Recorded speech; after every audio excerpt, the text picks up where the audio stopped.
November 1983.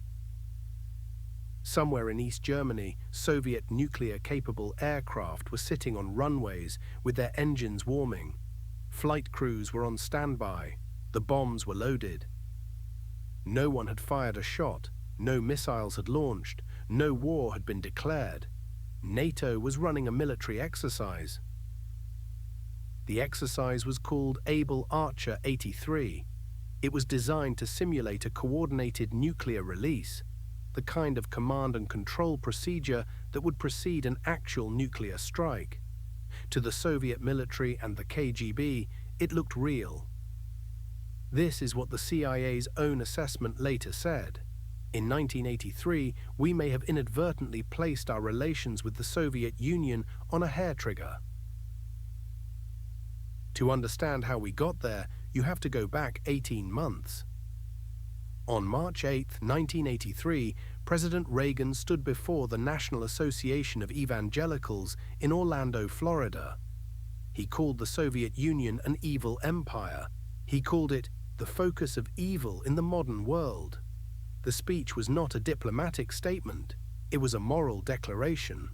In Moscow, it was received as a threat. 6 months later, on September 1, 1983, Soviet Air Defense Forces shot down Korean Airlines Flight 007 over Sakhalin Island. 269 people were killed, including a sitting United States congressman. Reagan called it a massacre. The Soviet military said the aircraft was on a spy mission.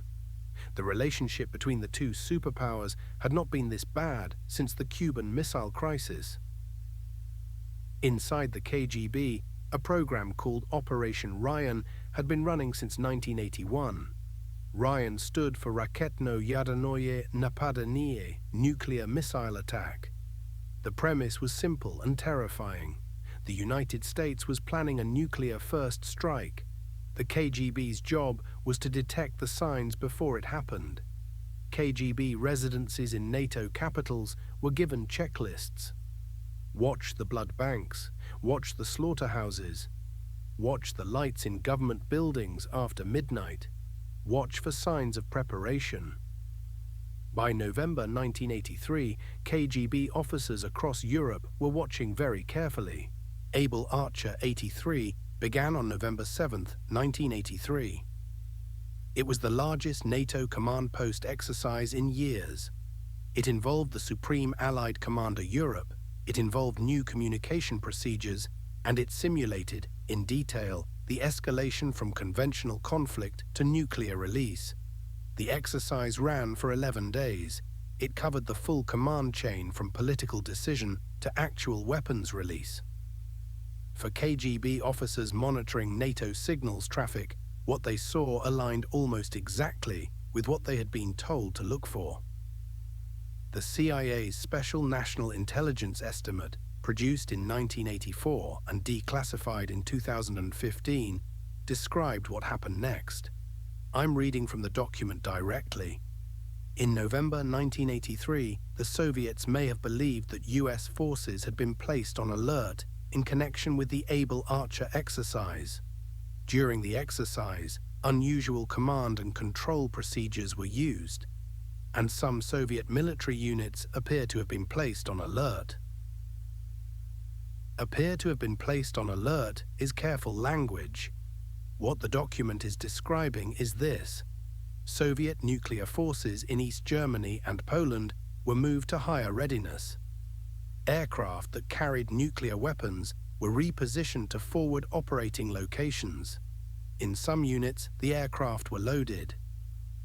The man who told the West what was happening inside the KGB was named Oleg Gordievsky. Gordievsky was a KGB colonel stationed in London. He was also a spy, not for the Soviet Union, but for British intelligence. He had been feeding information to MI6 since 1974. In the days during and after Able Archer, Gordievsky reported that the KGB center in Moscow had sent urgent flash telegrams to KGB residences.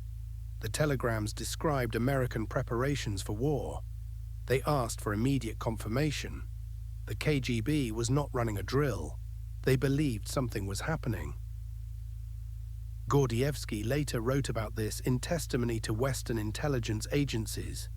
He described the atmosphere in the KGB during those weeks as one of genuine fear. Not the bureaucratic fear of getting an assessment wrong. The fear that a nuclear war was about to start and they were the only ones who might be able to see it coming. On November 11, 1983, Able Archer ended. Soviet forces stood down. The aircraft were unloaded. In Washington, almost no one knew how close things had come. Almost. In late 1983, President Reagan received an intelligence briefing that included reporting on the Soviet reaction to Able Archer. The details of exactly what he was told remain partially classified, but his diary entry from the period is public record. He wrote, "I feel the Soviets are so defense-minded, so paranoid about being attacked, that without being in any way soft on them, we ought to tell them no one here has any intention of doing anything like that." Reagan was not a man who often expressed uncertainty about the Soviet threat. The briefing changed something. The primary document for understanding what the United States knew, and when, is the CIA Special National Intelligence Estimate from May 1984. Its formal title is Implications of Recent Soviet Military Political Activities. I'm going to read from it directly. The document begins with this assessment. Soviet actions in 1983 reflected a more pessimistic assessment of the world situation than we had previously judged. Their words and deeds reflected growing anxiety about the military balance, US intentions, and the cohesion of the NATO alliance. Then, on the question of what the Soviets believed about American intentions, the Soviets have become increasingly concerned about the possibility that the United States is preparing to launch a nuclear first strike. This concern has led them to take a number of steps to improve their ability to detect and respond to such an attack. The document then addresses Able Archer directly. During the November 1983 Able Archer exercise, Soviet intelligence apparently believed, incorrectly, that the United States had placed its forces on alert. This misperception could have led to a serious miscalculation.